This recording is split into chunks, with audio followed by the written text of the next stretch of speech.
Okay, so we are lucky enough to have Rhonda Berry here from our city forest. At our last meeting, there was a lot of discussion about the new drought resistant program plans. We all know that we love our trees and the drought has been tough. I know people that have had sad experiences with their trees being damaged because as they seek out water, limbs break. And so we still need to take care of our trees even while we have to balance the need to save water. So Rhonda, take it away. Thank you very much for the invitation. You know, when we started 20 years ago, downtown for the first 10 years or so was a key beneficiary, the downtown neighborhoods, not the redevelopment zone, of course, we weren't allowed to plant there. But the state grants that we got allowed us to provide thousands of trees. And so all these neighborhood associations here have been, whether you know it or not, because over 20 years, some of you may not have been as active then, or may not have even lived there, but we have a kind of a need, if we have time, you can see the trees using our database. We have every tree we planted, we have a latitude and longitude for it. So you can see over the years how many trees and where they've been planted in San Jose. I know there's a lot of interest in the drought, and I wanted to give you a little overview of our city forest, though, because I'm hoping that you will understand more about our city forest as a nonprofit and how we serve the entire city and what that means. And if we're going to move forward with this drought, we have a solution to the drought. We have a great program. We've been creeping along for about 3 years with it, and we'd like to really ramp it up. And I'm hoping with more support from the community, we can do that. So, you know, we are a nonprofit. Just to make that clear.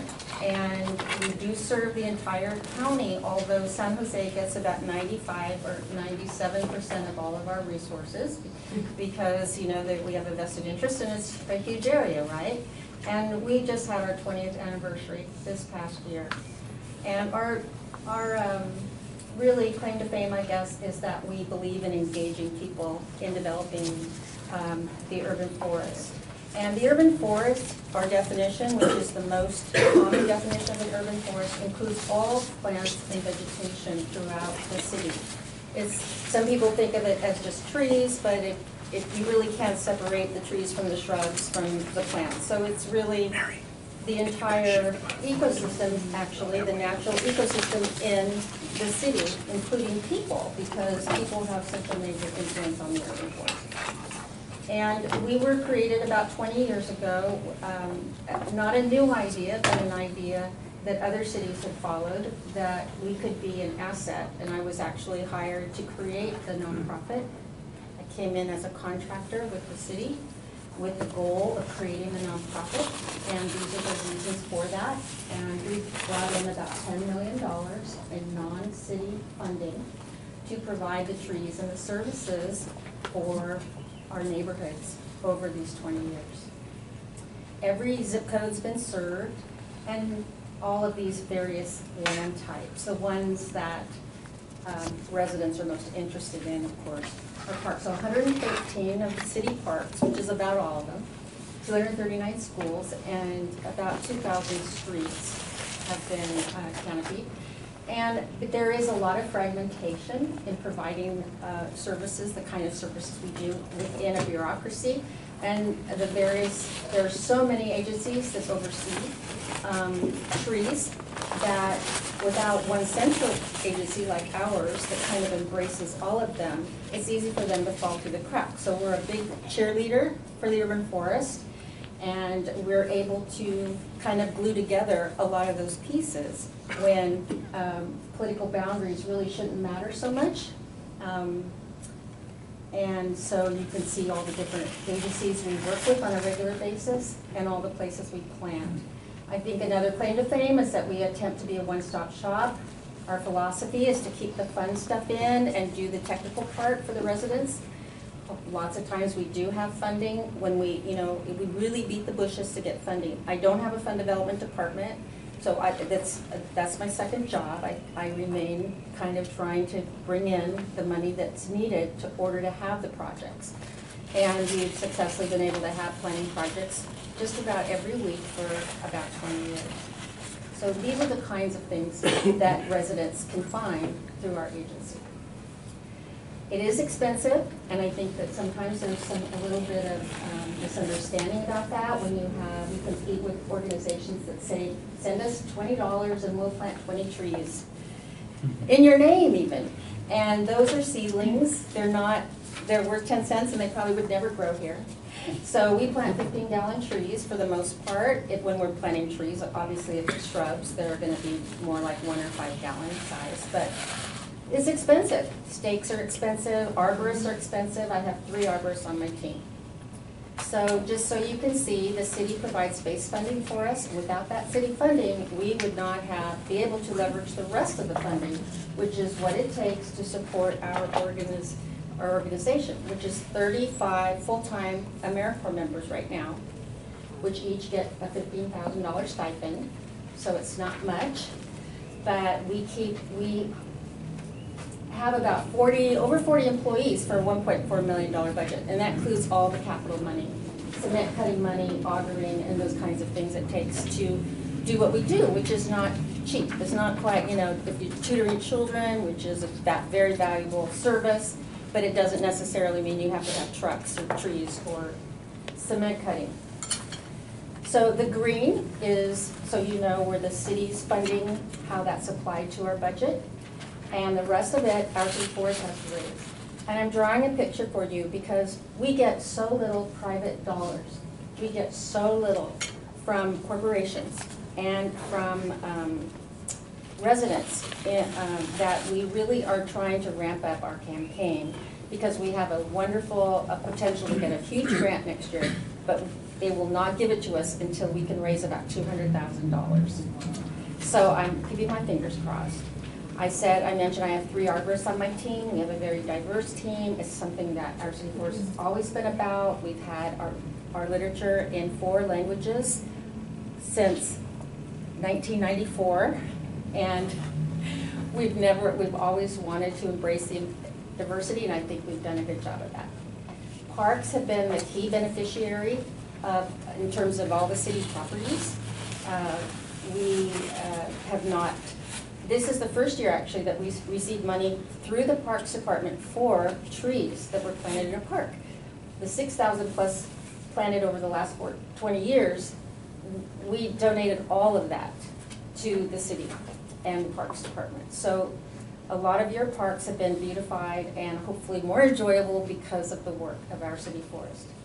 Now, moving into what's happening now, our Drought Solution, we're looking at our new program called Blockbusters, and we're doing a pilot project with the city, and I think this might be what Jen was referring to, that's specifically for San Jose Muni water customers, which probably does not include any of you, but just be aware, the reason why this is this little pilot project is for 30 yards for San Jose Muni customers because San Jose Muni is kicking in that third dollar. So we're coming in and doing these, this is part of our existing program, but it's ramped up, obviously. And we have an opportunity to ramp this program up to the entire region next year, in that we have a very successful track record with our AmeriCorps program. We have the highest retention of any AmeriCorps program in California, meaning that even though people only get $15,000, they love what they're learning while they're working with us, and they want to stay, and they stay for the entire year for this pitiful amount. And they work really hard, but they get such good job training that a lot of them go on to get really great jobs. We've got someone working in the planning department now here at the city, and et cetera, et cetera. We have people that have gone on to be the arborist of the town of Atherton was one of our AmeriCorps members. So, I mean, it's really been a great, those are just 2 examples. But like I said, this grant, we have a nursery now. I passed out. This has been open to the public for about 3 years now. And this was built primarily with Recovery Act funding, and we were able to employ a lot of people in order to create this from the ground up. It was really a lot of work, needless to say. But now we have thousands of drought-tolerant plants and trees. And our objective really is, well, we have several objectives, but we have a lot of trouble finding the quality, to be honest, a lot of trees over the years, thousands, 65, 70,000 trees we planted. We've had to send a lot back, the wholesalers. We're very picky because quality is more important. Really, it's as important as whether you plant the tree correctly. And nothing, well, it's very important. So we wanted to make sure that we had oversight of the cultivation operation, but then also they are getting more and more expensive, natives, and we really, it was cost prohibitive. And then the idea of having trees that you can't find at wholesalers is a big important part, because we were seeing so many crepe myrtles, for example, be planted, and you really have to push for as much diversity as possible. And we have very unique drought tolerant and native trees at the nursery. So lots and lots and lots to choose from. And when you're at the nursery though, you're part of the same old routine. You can't just get a tree from that. You have to go through a training thing, and you have to sign a stewardship agreement, and we make it a little painful for you, because our objective is we want you to, if you plant the tree, we want it to live, and we really into sustainability. So we will help you for 3 years if you plant the tree to make sure it lives, and the plants. So just getting back to this idea, we have great opportunity to bring a program that the rebates from through the Santa Clara Valley Water District. The rebate that you get will pay for the conversion of your lawn, the design, the plants, the conversion, and follow-up inspections. So that's a pretty remarkable, deal. And it is for primarily low-income families, obviously, but we believe we're also going to be training gardeners and training a lot of, our whole mission is about developing capacity in the community.